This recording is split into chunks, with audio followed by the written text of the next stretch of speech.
Hello everyone, good morning. एक बार फिर से आप सभी का धुरीना के यूट्यूब चैनल पर स्वागत है। जैसा कि हम सभी जानते हैं, जो सीईटी ग्रेजुएशन लेवल की जो परीक्षा है वो आज और कल होने वाली थी हमारी। आज हमारा फर्स्ट शिफ्ट है, उसका एग्जाम हो चुका है, जिसका टाइमिंग 9 से 12 था। उसके रिगार्डिंग आज हम आप सभी के लिए कुछ इन्फॉर्मेशन लेकर आए। इसमें मैं डिस्कस करूंगा कि जो फर्स्ट शिफ्ट का पेपर था उसमें उपस्थिति कितनी रही, कि कितने बच्चे उस एग्जाम को देने के लिए आए। ठीक है, साथ में ही किस विषय से कितने सब्जेक्ट कितने परसेंट पूछे गए, मतलब किस सब्जेक्ट से आपके कितने क्वेश्चंस आए, और साथ में ही आप जिनका एग्जाम कल है 28 तारीख को है, उनको क्या मिस्टेक्स नहीं करनी चाहिए और किन बातों का ध्यान रखना चाहिए, वो सब चीजें हम डिस्कस करेंगे। तो चलिए शुरू करते हैं।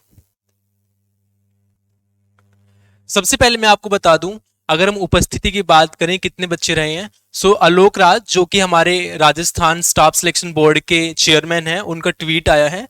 उन्होंने बताया कि सीईटी स्नातक परीक्षा 2024 आज पहली पारी में उपस्थिति 2,90,363 यानी 89.06% है।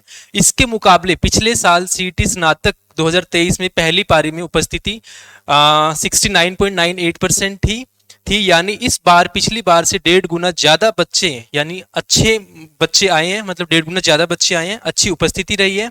ईश्वर करे ज्यादा से ज्यादा युवा इस परीक्षा में सफल हो, और धुरीना और हम सभी भी यही दुआ करते हैं भगवान से कि आप सभी इस परीक्षा में सफल हों, क्योंकि वैसे भी 40% क्वालिफाइंग नेचर का हो गया है। आई होप कि मैक्सिमम नंबर ऑफ स्टूडेंट्स इस एग्जाम को पास कर लेंगे। ये रहा हमारा। ये बता रहे हैं कि इसके 1.5 गुना बच्चे ज्यादा आए, जो पिछली बार आपका एग्जाम हुआ था 2023 के अंदर, उससे 1.5 गुना ज्यादा बच्चे इस बार एग्जाम में बैठे हैं।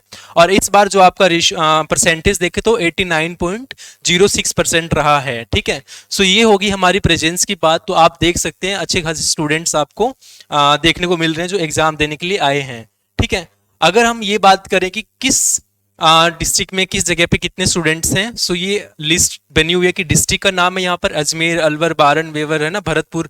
फिर यहाँ कैपेसिटी कितनी थी कि कितने बच्चे वहां आ सकते थे, और ये प्रेजेंट है कि कितने बच्चे आए, और ये अब्सेंट है कितने बच्चे अब्सेंट रहे, टोटल बताया हुआ है यहाँ पर, और परसेंटेज है। ठीक है, आप इस वीडियो को पॉज करके इसे पढ़ सकते हैं, अगर आप पढ़ना चाहें तो, देखना चाहें तो अपने हिसाब से। तो टोटल 25 डिस्ट्रिक्ट थी जिनके अंदर एग्जाम करवाया गया है। यहाँ पर टोटल आप देख सकते हैं 3,26,035 होनी थी कैपेसिटी, बट आए कितने, 2,90,363। ठीक है, और आपका ये परसेंटेज टोटल का दिया हुआ है 89.06%। आई होप आपका यहाँ तक क्लियर होगा। नेक्स्ट हम बात करते हैं किस विषय से कितने पर्सन आए, मतलब किस सब्जेक्ट से कितने क्वेश्चंस पूछे गए, इसके बारे में बात करते हैं। आपको पता है, हमें पता है कि आपका जो एग्जाम है वो 150 मार्क्स का होता है ना, 150 मार्क्स का टोटल है आपका। ठीक है, 150 मार्क्स का टोटल है, तो उसमें से हमारे काफी सब्जेक्ट हैं। ठीक है, हम तो पहले ये सोच रहे थे कि आपको बिल्कुल डिटेल में बता दें कि इकोनॉमिक्स में कितने आए, मैथ्स में कितने आए, या हिस्ट्री में कितने आए, पोल में कितने आए। फिर सोचा कि अगर इतना डीप बताएंगे तो बच्चे ज्यादा और कंफ्यूज हो जाएंगे, थोड़ा ज्यादा स्ट्रेस हो जाएगा। इसलिए डायरेक्टली सब्जेक्ट वाइज हमने ये क्वेश्चंस का एनालिसिस किया है आपके लिए। मैं बताऊं, अगर मैं इंडिया जीके की बात करूं, देखो सबसे ज्यादा मैंने जो ये इसकी सीरीज है वो लगा रखी है ज्यादा से कम की। ठीक है, सबसे ऊपर, फिर उससे कम, फिर उससे कम, उससे कम, उससे कम। ठीक है, तो सबसे ज्यादा अगर हम यहाँ देखें तो सबसे ज्यादा जो क्वेश्चन है वो इंडिया जीके के पूछे गए। 150 में से 38 क्वेश्चन डायरेक्टली कहाँ से आए हैं, इंडिया जीके से। ठीक है, अच्छा, इंडिया जीके में आपका ज्योग्राफी था, और आपका पोल साइंस में फंडामेंटल राइट्स वगैरह से इसके ज्यादा क्वेश्चन पूछे गए हैं। आर्टिकल्स आपके ज्यादा आए हैं इसके अंदर। ठीक है, और कुछ एक दो अमेंडमेंट्स थे शायद, है ना, तो वो पूछे गए हैं। मतलब क्या है कि इसके अंदर जितने भी सब्जेक्ट हैं, जैसे अगर रिवर्स की बात करें, रिवर्स आई है इंडिया जीके के अंदर ज्यादा सेंसिस पूछा गया है, मतलब जनगणना पूछी गई है, नदियां पूछी गई हैं। ठीक है, तो और आर्टिकल पूछे गए हैं आपके। ठीक है, इंडिया से रिलेटेड। ठीक है, क्या पूछे गए हैं, आर्टिकल्स पूछे गए हैं, कि जैसे अपना कैग का आर्टिकल आया था एक, है ना, और ठीक है। अच्छा, अगर मैं राजस्थान जीके की बात करूं तो 37% आपके कहाँ से आए हैं, राजस्थान जीके से आए हैं, काफी अच्छे आए हैं। इसके अंदर आपके क्या थे, ट्राइब पूछ लिए, ठीक है, कबीले वगैरह पूछे थे साथ में। ठीक है, राजस्थान का करंट अफेयर भी पूछे गए हैं इसके अंदर साथ में। ठीक है, और राजस्थान से रिलेटेड आपके क्या कहते हैं जितने भी जगह होती हैं, कि जो हिस्टोरिकल प्लेसेस हैं उनके बारे में पूछा गया है। अगर हम बात करें इंग्लिश की, देखो इंग्लिश में क्या है, सबसे ज्यादा क्वेश्चन 16% पूछे गए हैं। ठीक है, और बहुत इजी सा पूछा गया, कोई ज्यादा मुश्किल नहीं है। अगर मैं इंडिया जीके और राजस्थान जीके की थोड़ा सा आइडिया नहीं है, बट इंडिया जीके की बात करूं तो आपका मीडियम था, ठीक है, इजी टू मीडियम था, हार्ड नहीं था, ये आपका हार्ड नहीं था, इजी टू मीडियम था, ठीक है, इजी टू मीडियम था, ठीक है, इजी टू मीडियम था। रीजनिंग में आपके 14 क्वेश्चन पूछे गए हैं, हिंदी में आपके 13 क्वेश्चन पूछे गए हैं, हिंदी में बहुत उपसर्ग विसर्ग वगैरह और मतलब क्या होता है संधि वगैरह से क्वेश्चन था, विलोम से क्वेश्चन था आपका, ठीक है, तो हिंदी से ऐसे क्वेश्चन पूछे गए हैं बहुत इजी से। साइंस आपकी ओनली 10th लेवल की पूछी गई है, ठीक है, साइंस आपकी बहुत 10th लेवल की पूछेगी, जैसे 10th लेवल में प्लास्टर वगैरह का क्या वो फॉर्मूला वगैरह याद करते थे ना, सो लाइक वैसे तो साइंस के बहुत इजी इजी क्वेश्चन अगर आपने थोड़ा थोड़ा ऊपर से टच किया हुआ तो वैसे क्वेश्चन पूछे गए हैं।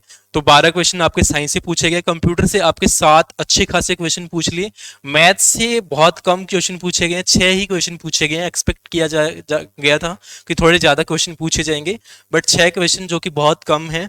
करंट अफेयर के आपके 5 क्वेश्चन पूछे गए हैं, सबसे ज्यादा करंट अफेयर में आपके ओलंपिक्स पूछे गए जो अभी अपना ओलंपिक्स हुए थे 2024 वगैरह में, और साथ में ही आपका इसके अंदर अभी कोई एक उत्तराखंड से क्वेश्चन था करंट अफेयर में, क्या था कि गवर्नर कौन बनी, ऐसा कुछ क्वेश्चन था उत्तराखंड का, तो वो आप देख लेना अपने पेपर में। सो करंट अफेयर के 5 क्वेश्चन आए हैं, और राजस्थान के भी इसमें 2 क्वेश्चन थे आई थिंक, है ना। बजट से आपके 2 क्वेश्चन पूछे गए हैं, ठीक है, बजट से आपके 2 क्वेश्चन पूछे गए हैं। तो ये हुआ हमारा एनालिसिस कि किस सब्जेक्ट से कितने कितने क्वेश्चन पूछे गए हैं। आप देख सकते हैं सबसे, अगर मैं नंबरिंग करूं तो सबसे ज्यादा अपने इंडिया जीके में, फिर सेकंड आपके राजस्थान में, थर्ड आपके सबसे ज्यादा इंग्लिश में पूछे, उसके बाद में रीजनिंग से पूछे, फिर आपसे हिंदी में पूछे, फिर उससे कम आपके साइंस, फिर कंप्यूटर, और फिर आपका मैथ्स, और फिर आपका करंट अफेयर्स है ना, कि जो अभी हाल फिलहाल में क्या हो रहा है उसे हम करंट अफेयर्स बोलते हैं ना, और 10th आपका बजट से सबसे कम। सो ये आपके 10 सब्जेक्ट्स थे जिसका एनालिसिस किया कि किस में से कितने क्वेश्चन पूछे गए, ठीक है। अच्छा, मैंने यहाँ दे दिया ओनली गिवन टॉपिक्स, है ना, ओनली गिवन टॉपिक्स कौन से, जो आपके इंडिया जीके में जितना आपका दिया हुआ है सिलेबस के अंदर, बस उन्हीं से ही पूछे गए क्वेश्चन, बाहर आपका कुछ नहीं था, ठीक है, क्योंकि सिलेबस की क्लास हमने पहले करवा दी थी ना अकेडमी पे, तो उस पे हो गया था, ठीक है। सो उससे बाहर कुछ नहीं आया आपका। सो आई होप आपको क्लियर हो गया होगा कि किस सब्जेक्ट से आपके कितने क्वेश्चन आ रहे हैं। अब सबसे इंपॉर्टेंट बात है कि जिनका एग्जाम होना था वो तो हो ही चुका, अब जो बच्चे 28 तारीख को एग्जाम देने वाले हैं, तो 28 तारीख वालों के लिए क्या संदेश है, मतलब उनके लिए हमारे तरफ से क्या टिप्स हैं, वो मैं टिप्स बता देता हूँ अभी आपको, थोड़ा ध्यान देना प्लीज गाइस।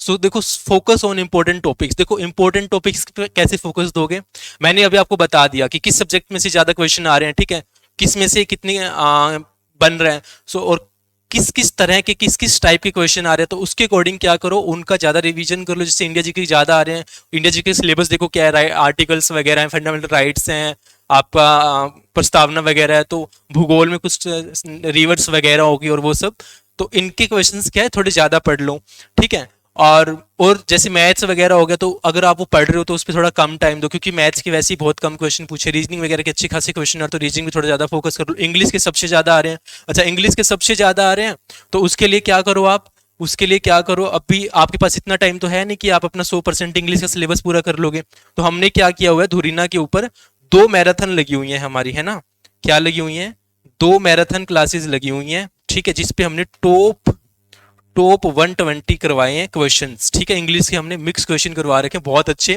जिसके अंदर हमने आपका जितना भी सिलेबस था ग्रेजुएशन सीटी का वो पूरा कंप्लीट करवाया हुआ है, उससे बाहर आपको कुछ जाने वाला है नहीं, ठीक है।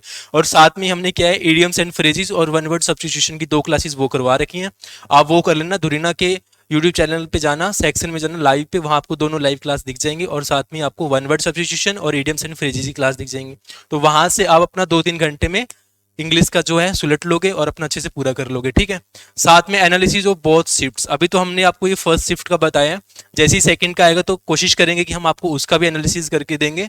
सो तब तक मैं आपको यही कहूंगा कि देखो एनालिसिस क्या होगा, उसमें क्या होगा, 2-3 क्वेश्चन ज्यादा या कम हो जाएंगे, बट ज्यादा फर्क नहीं पड़ेगा, ठीक है। सो आपने इस वीडियो का फर्स्ट शिफ्ट का एनालिसिस देख लिया, तो अब आप इसे आइडिया लगा लो कि किस टाइप के आगे क्वेश्चन आने वाले हैं, सो उसके अकॉर्डिंग अपनी प्रिपरेशन कर लो आगे। अगर मैं न्यू की बात करूँ कि न्यू कुछ पढ़ना नहीं, न्यू पे आपको फोकस नहीं करना, जितना पढ़ना था आप पढ़ चुके हैं, जितनी आपको तैयारी करनी थी कर चुके हैं, अभी बस जो पढ़ा है उसको बार बार क्या करो, रिवाइज कर लो, ठीक है, क्योंकि रिवीजन ही अभी लास्ट टाइम पे हम कर सकते हैं, इसके अलावा तो कुछ कर नहीं सकते हैं।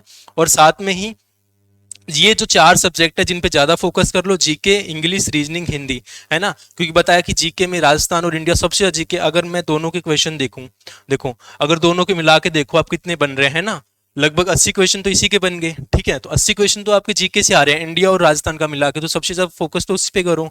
ठीक है, फिर आप फोकस किस पे कर लो, इंग्लिश पे कर लो, है ना। इंग्लिश पे फोकस क्यों कर लो, क्योंकि इंग्लिश के आपके अच्छे खासे क्वेश्चन पूछ लिए, रीजनिंग के अच्छे पूछ लिए और हिंदी हिंदी के ज़्यादा अच्छे पूछ लिए। साइंस हो गया, कंप्यूटर हो गया, और आपका क्या कहते हैं मैथ्स हो गया, और करंट अफेयर और बजट में से क्वेश्चन थोड़े कम पूछ रहे, तो उस पर थोड़ा कम फोकस करो। ठीक है, अपने को करना क्या है, अपने को तो क्वालिफाई करना है एग्जाम, है ना, उसमें कोई फतेह हासिल तो करनी नहीं, क्वालिफाई कर लो, उसके बाद तो जो भी अपकमिंग एग्जाम्स होंगे आप उसमें बैठ सकते हैं। तो क्वालिफाई करने के लिए आई थिंक ये इतना बहुत है, इससे ज़्यादा तो हम एक दिन में कर भी नहीं सकते हैं, क्योंकि टाइम ज़्यादा है नहीं, है ना। सो इतना करो, उतने से आपका काफ़ी अच्छा हो जाएगा, काफ़ी इम्प्रूवमेंट हो जाएगी। ठीक है, सो आई थिंक मुझे नहीं लगता कि इससे ज़्यादा आपको किसी और इन्फॉर्मेशन के लिए ज़्यादा फोकस करना चाहिए। ठीक है, आपने देख लिया कितने बच्चे आए हैं, क्या किन किस सब्जेक्ट से कितने क्वेश्चन आए हैं, अभी आपको और किन चीज़ों पर ध्यान देना चाहिए। और मोस्ट इंपॉर्टेंट बात है कि प्लीज़ स्ट्रेस नहीं लेने का, ओवर थिंक नहीं करने का, और डिप्रेशन वाली चीज़ों से दूर। ठीक है, सो अभी जितना होना था हो चुका, अभी बस रिलैक्स रहो और अच्छी नींद लो एग्जाम से पहले, सो डैट कि आप अच्छा परफॉर्म कर पाओ। और एग्जाम में अपने आप को गड़बड़ाना नहीं है, स्टेबल रहना है, चीज़ों को लेके चलें, क्योंकि आप जितना अच्छा सोच लेंगे, जितना अच्छा अपने आप को कंट्रोल कर लेंगे उस टाइम पे, सो आप उतना अच्छा एग्जाम में अपने परफॉर्म कर पाएंगे। ठीक है, सो आई थिंक आपके सभी डाउट्स क्लियर हो गए होंगे। अगर गाइस फिर भी आपके कोई डाउट्स रहते हैं तो आप कमेंट में लिख देना, हम आपको उसका जवाब जरूर देंगे। सो आज के लिए इतना ही। अगर वीडियो अच्छी लगे तो आप लाइक कर सकते हैं, दोस्तों के साथ में शेयर कर दीजिए ताकि वो भी किसी कंफ्यूजन में ना रहे, और धुरीना के यूट्यूब चैनल को सब्सक्राइब कर लीजिए। सो मिलेंगे फिर नेक्स्ट वीडियो में, तब तक के लिए जय हिंद, जय भारत।